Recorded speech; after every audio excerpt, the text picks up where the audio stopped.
Hi, I'm Suze Shaner with Sage Leadership Strategies, and I'm your host today of Community Forum. And I have the great pleasure to have with me David Roth, who is a singer, songwriter, recording artist, keynote speaker, workshop leader, and instructor.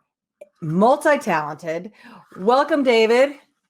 Good morning. Very nice to be with you, Suze. Well, thanks for joining us this morning. And I know it's very early for you where you are. And so I was wondering, you've had a very illustrious career these last 30 years, really making a living as a professional musician, but that wasn't always the case. So I'm wondering if you could give our viewers an overview of your background, particularly like the early years and how you got into being a professional musician and how you've been able to sustain it. Well, here's the thing, Suze. I never planned to do this for my living. I come from a musical family. My mother, Gloria, was a professional big band singer in my hometown of Chicago.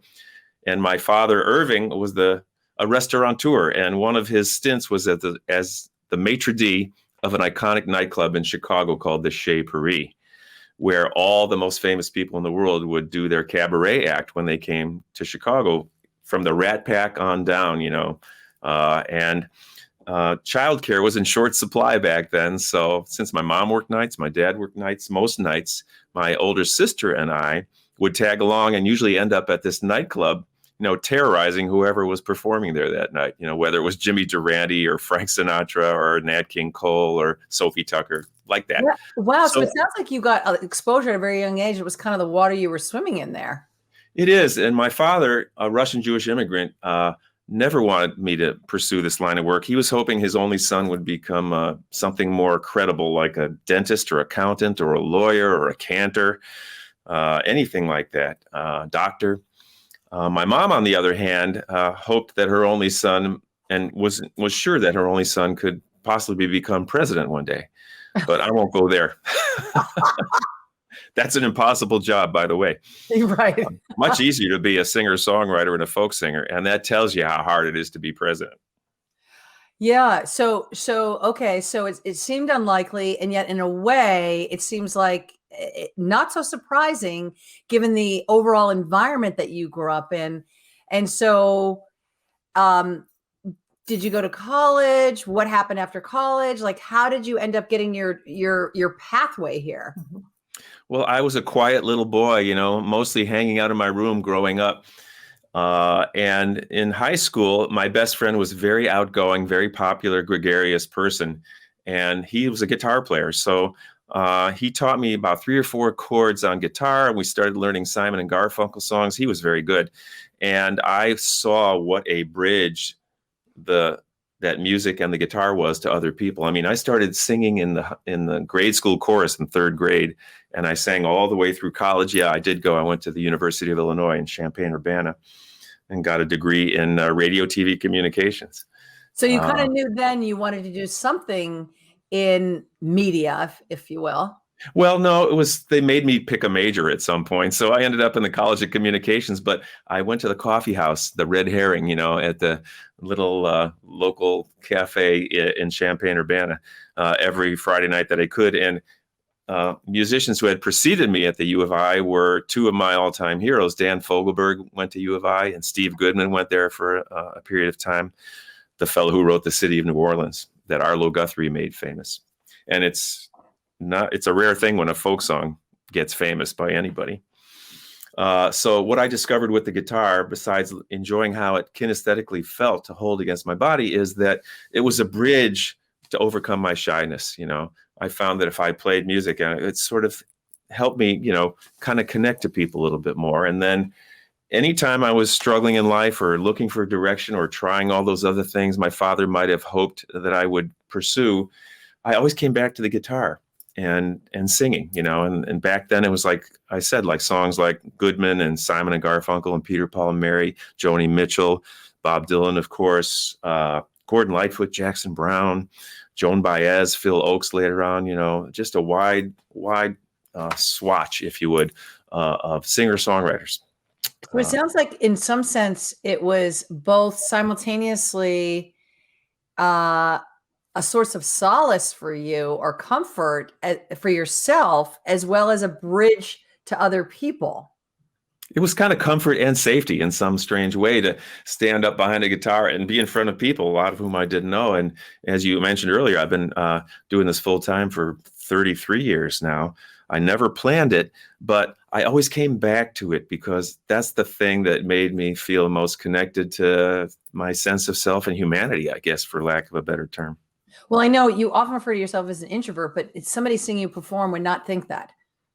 So because it's funny you said, because to be a performer, there has to be a certain sense of you're connecting to the audience, which you do very well. Thank you. There's some discussion in our family about the Dr. Jekyll, Mr. Hyde kind of dynamic, but I simply say that I reframe that to say that different parts of my personality emerge at different times. And all these years, I think one of the things I love most besides playing music is I love how music can help people feel more connected to one another. I love how it brings people together. I love it when someone walks up to me at the intermission of one of my concerts, someone who was dragged there against their will by a well-intending family member or loved one who said, "Oh, you're going to love this, honey. He's going to sing a whole evening of songs he wrote himself." And someone's going, "Oh my God, can this be over fast enough?" But when that person comes up to me at the intermission, he says, and I mentioned these people in the first set, I say, "I know some of you didn't want to be here tonight. So I hope this is the fastest 2 hours in singer-songwriter music." And that person might come up to me, and it's happened many times, and saying, "You pegged me because I was dragged here, and I'm really glad I came."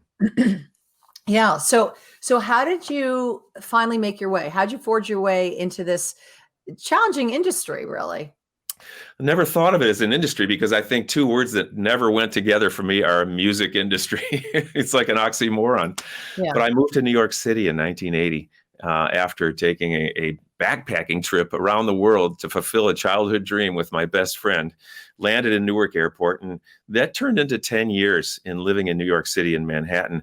And very early on, I stumbled into a little cafe in Greenwich Village called the Cornelia Street Cafe, and I stumbled into a songwriting group, people who met every Monday night and are still meeting these 40 years later with different people, obviously. But it was a songwriting group. And in that room that night, there was a fellow named Jack Hardy, who was the ringleader of all that and a true icon in the singer-songwriter movement in the city. Suzanne Vega was there that night. Rod McDonald was there. Later on, Sean Colvin was on that scene too, and Lucy Kaplansky, and a whole bunch of amazing, amazing artists who could just as very well be your guest today as I could. Yeah. So on your website, you say you're about where song, spirit, and speaking meet. Say more about what this means to you.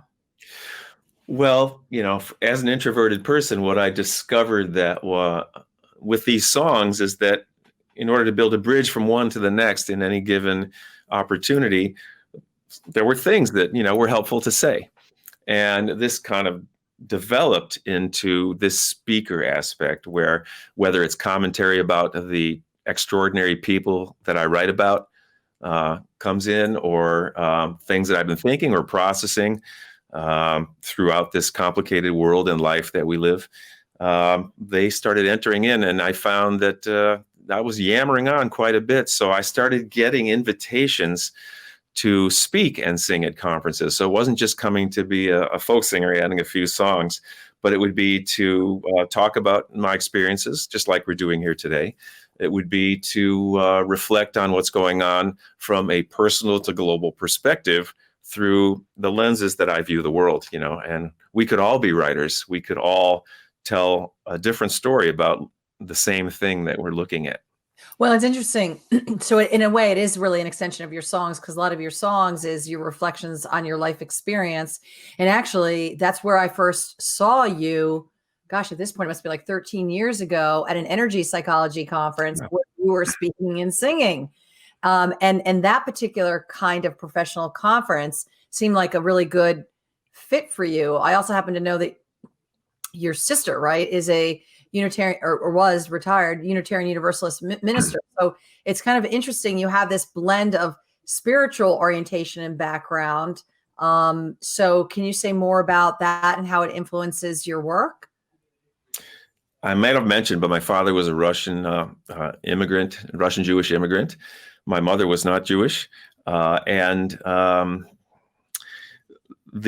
had a bar mitzvah when I was 13, but I was never drawn strongly to a great discipline in Judaism.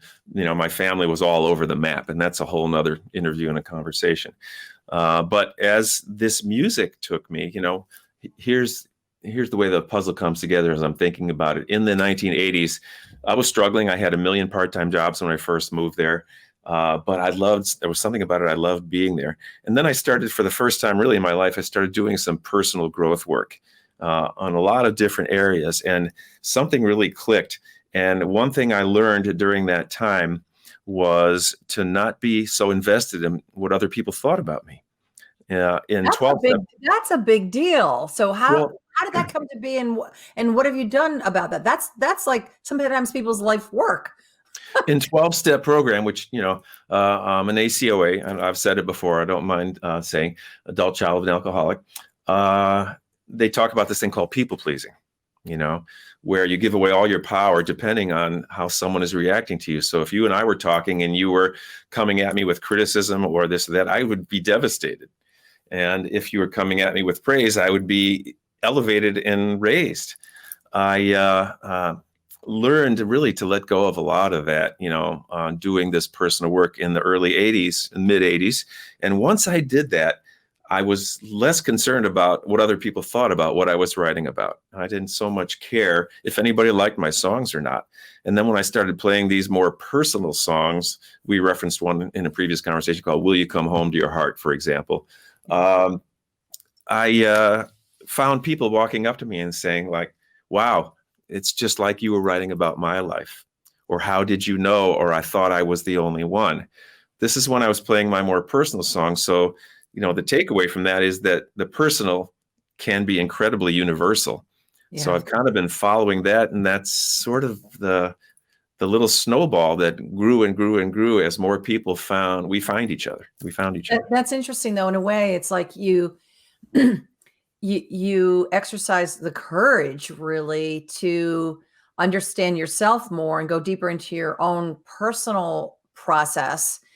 And paradoxically, I mean, sort of like counterintuitive, that's the way that you connected more with your audience by not caring about what somebody thought, that actually you got to the place where you connected with them even more in a way. Well, for the first time, I wanted to write about what I was thinking and feeling instead of trying to come up with something that was clever and entertaining. Isn't that interesting? So, and it sounds like you didn't kind of, I don't know, grow up thinking like you were a songwriter. As you describe it, it sounds sort of very fortuitous. You stumbled into this songwriting workshop and started writing songs. And now, of course, you teach people how to write songs. So can you say a little bit more about that process in terms of how you really became a songwriter and honed your craft, and now you're teaching people? Yeah, well, I often say, and I mean it, that I'm teaching that which cannot be taught, because songwriting is a very personal process, as I've just kind of described to you. So what I would hope to do as a facilitator in any given group and a fellow stumbler is to create an environment that feels safe for creative self-expression at the deepest level anyone is willing to go to. And it doesn't always have to be deep, and it just has to be authentic. So early on in the these songwriting groups, I went to the open mics for years on Monday nights in Greenwich Village, years and years. And I took my lumps and I, lined up with, dozens and sometimes 100 people at Folk City in Greenwich Village. And, the place was always packed, but the audience wasn't listening. It was all the other people in the open mic who were tuning their guitars and talking or drinking coffee or whatever. And this is the environment where we were all playing our 8 minutes. And if you went over 8 minutes, they turned the sound system off and turned the lights down. So you had to really be on your toes and pay attention. So I did that for years and years. And when I started writing these more personal songs, people got more interested. I entered a national songwriting contest at a big folk festival in Texas in 1986. And I had great success there. And that was another spoke in the wheel of my musical path. So was That that helped. like a turning point for you in terms of not just having it be a hobby, but then now obviously getting some recognition, but also making a living at it? I went somewhere. This is the Kerrville Folk Festival in Texas, the mothership, as we call it, for singer-songwriters. And I went there and I found other people, musicians and fans, by the thousands, who really held art up to in a high place. It wasn't like when the budget is cut, the musician or the art teacher is the first to go. It's a place where people gather who see the value in our culture of creating art and beauty, when everything else is crumbling all around us.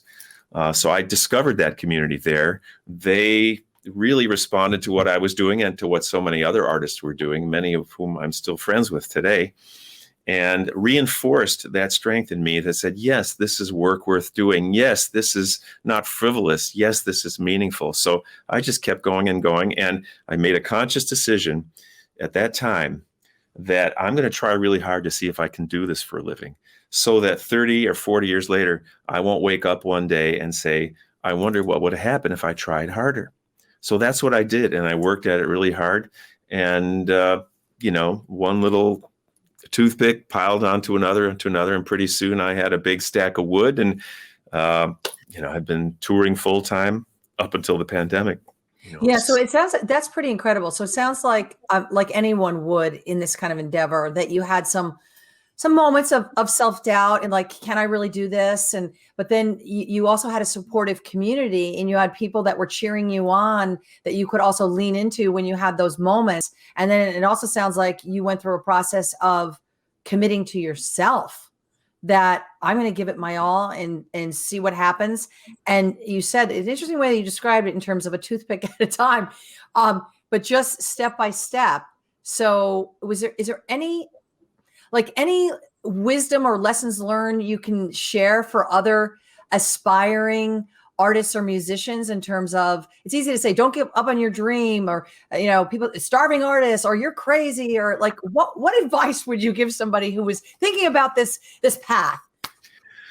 It's all changed, Suze. The whole landscape of the music world has changed, because these days anybody can pretty much download anything that they've heard for free from somewhere. Yeah. So the way to make money playing music is practically evaporated.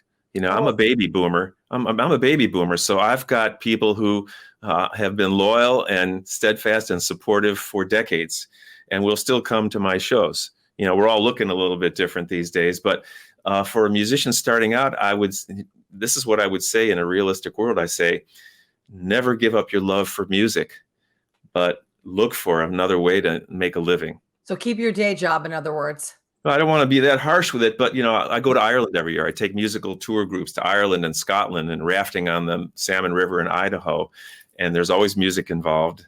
And in Ireland, for example, which is as musical a country as I've ever been to, everybody plays expertly.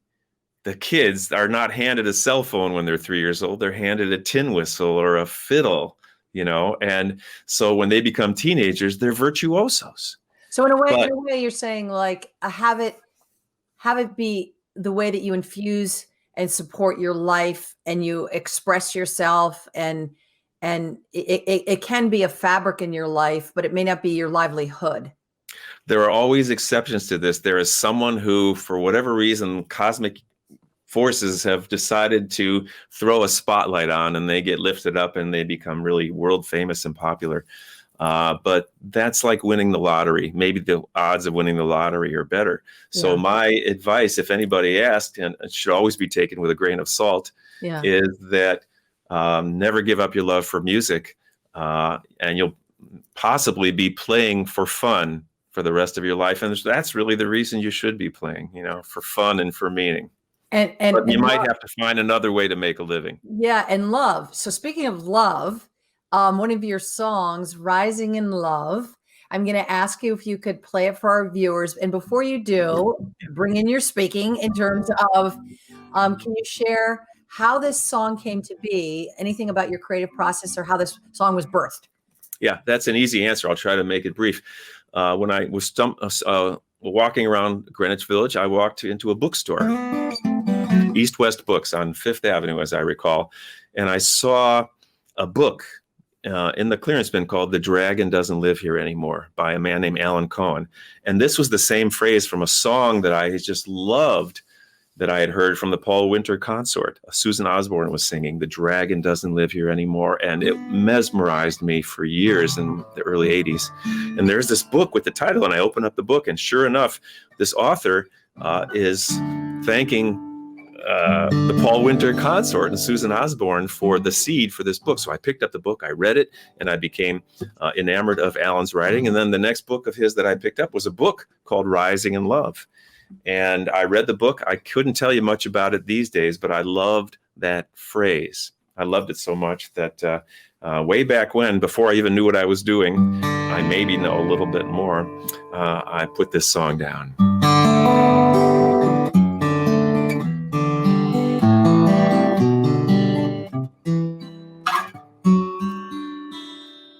Everyone looks for their calling in love, but I always find it surprising the way people say that they're falling in love when I always felt I was rising, floating right off of the ground and reaching something that I only have dreamed of. I'm not falling at all, I am rising in love.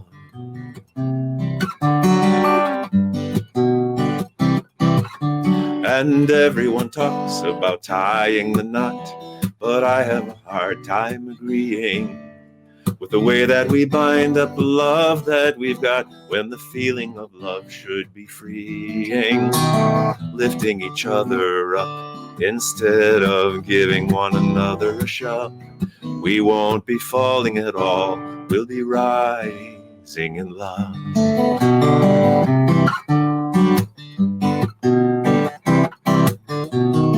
How do you let love grow? You've got to give it a chance when you found it.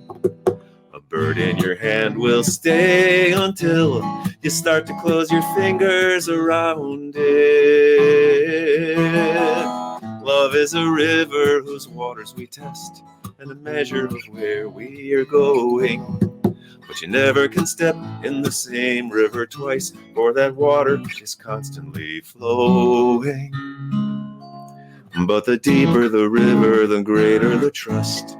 The more that we're rising above, we won't be falling at all, we'll be rising in love. I am not falling at all, I am rising. I'm not falling at all, I am rising. I'm not falling at all, I am rising in love. I'm rising in love. I'm rising in love. I am rising in love.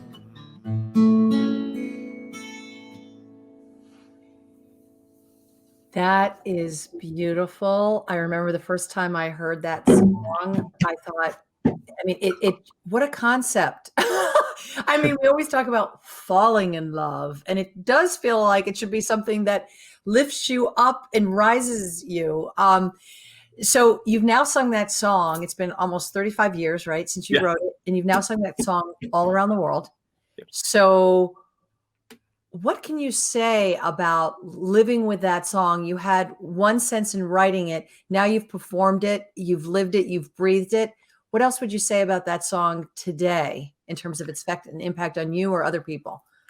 Well, like so many of my songs, it's a reminder. It's something I still aspire to, because I trip all over myself all the time. So I'm not always as loving as I could be. I'm not always terribly enlightened. I do my best. These days, I do my best to inhabit the present moment. My wife and I love studying with a teacher named Byron Katie, who says this, among many great things. She says, the only way to suffer is to think about the future or the past, but only 100% of the time.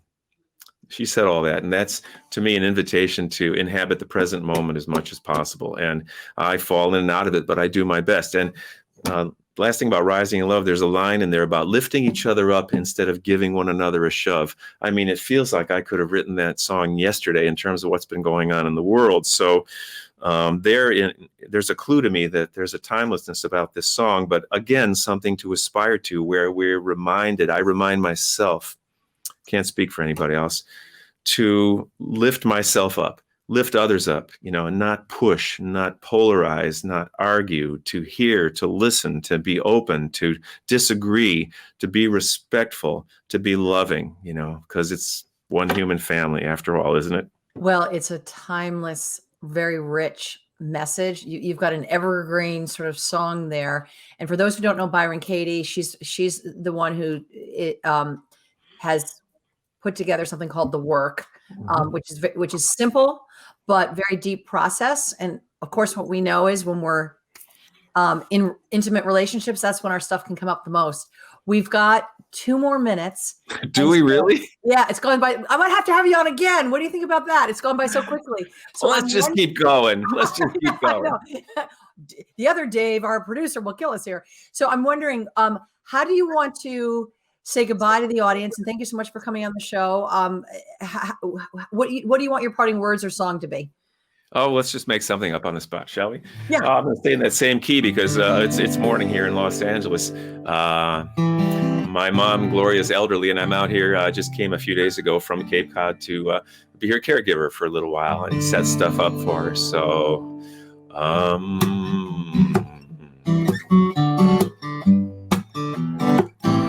oh, I want to thank you for this time we've had this morning, Suze. I hope you got some footage you can possibly use. Where we go from here is not exactly clear, so we'll make the best of what we do today. And that's about all that I've got right now to say, except that I'm out here in LA visiting my elderly mom.